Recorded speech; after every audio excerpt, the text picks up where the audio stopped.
ทั่วทั้งงานนี้จะมีจุดขายบัตรเพียงจุดเดียวอยู่ที่ตู้จำหน่ายคูปองด้านหน้ารับกับลงทาร์สเมอร์จะเล่นอะไรก็ตามต้องมาซื้อที่นี่ที่เดียวแต่ถ้าจะซื้ออาหารและเครื่องดื่มที่อยู่ในเต็นท์หรือกิจกรรมต่างๆอันนั้นใช้เงินสดซื้อหรือสแกนจ่ายก็ได้นะครับไม่ต้องแลกบัตรและคูปองเราจะแลกบัตรและคูปองเฉพาะ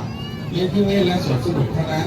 ถ้าที่หารถไฟเนี่ยรถไฟจะอยู่ส่วนด้านหน้าริมถนนเนี่ยนะครับอยู่ใกล้ๆกับ